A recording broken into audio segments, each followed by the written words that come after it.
हरे कृष्णा। वैसे तो समुद्र से सीखने योग्य कई सारी शिक्षाएं हैं, लेकिन श्रीमद् भागवत में 11वें स्कंद के 20वें अध्याय के 17वां श्लोक में एक बहुत ही सुंदर श्लोक आता है, जहाँ कहा गया है नृदेहमाद्यम सुलभम सुदुर्लभम प्लवम सुकल्पम गुरु कर्णधारम मयानुकूलेन नभस्तवेरितम पुमान भवाब्धि न तरेत स आत्महा। कहा गया है कि भले ही ये मनुष्य शरीर व्यक्ति को प्रकृति के नियमों के हिसाब से दी जाती है, बावजूद इसके ये मनुष्य शरीर को बहुत दुर्लभ माना जाना चाहिए, क्योंकि 84 लाख योनियों में भ्रमण करने के पश्चात कहीं जाकर ये एक मनुष्य शरीर प्राप्त होता है, जो केवल खाने पीने सोने के अलावा ये महान लाभ प्राप्त कर सकता है। यानी कि व्यक्ति को ये मनुष्य शरीर भगवत धाम जाने में, मुक्ति प्राप्त करने में मदद करता है। इसीलिए इस मनुष्य शरीर को बहुत दुर्लभ कहा गया है। इसी कारण से इस श्लोक में कहा गया है निदेहम आद्यम सुलभम सुदुर्लभम। सुलभ तो है लेकिन सुदुर्लभ है। लेकिन प्लवम सुकल्पम,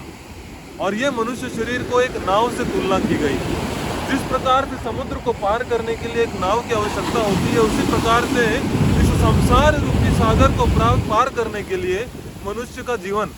इस मनुष्य शरीर की जरूरत होती है। किंतु यदि इस नाव में बैठा हुआ माझी या नाव को कंट्रोल करने वाला कप्तान यदि सुशिक्षित नहीं है, दक्ष नहीं है, तो आने वाले तूफानों में परेशान होकर, विचलित होकर वो नाव डूब भी सकती है।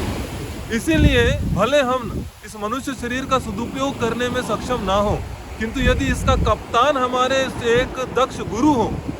यदि गुरु इस शरीर के, इस मनुष्य जीवन के कप्तान बन जाते हैं, इस नाव के कप्तान बन जाते हैं,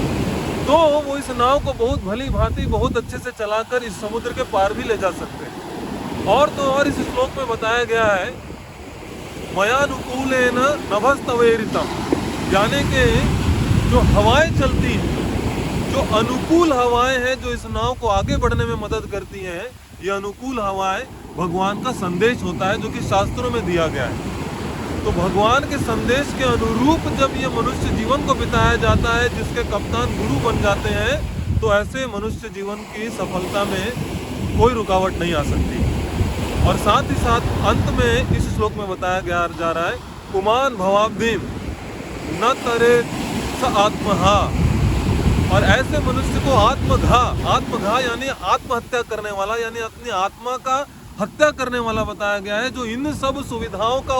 सदुपयोग ना करे, मनुष्य जीवन का सदुपयोग ना करे, अपने मनुष्य शरीर का सदुपयोग ना करे, गुरु का आश्रय ना ले, तो फिर इस संसार रूपी सागर में वो इसी तरह से डूबकर 84 लाख योनियों में भटक कर अपना मनुष्य जीवन बर्बाद कर देता है। इसलिए आइए श्रीमद् भागवत के इस महत्वपूर्ण संदेश को सुनकर इस समुद्र से हम ये शिक्षा प्राप्त करें कि किस प्रकार से अपने मनुष्य जीवन रूपी इस नाव के कप्तान को एक सक्षम गुरु के हाथ में सौंप दिया जाए, और साथ ही साथ शास्त्रों के संदेश रूपी हवाओं के अनुकूल इस नाव को चलाकर हम अंततो गत्वा मृत्यु उपरांत भगवान के धाम यानी वैकुंठ धाम को प्राप्त कर सकें। हरे कृष्णा।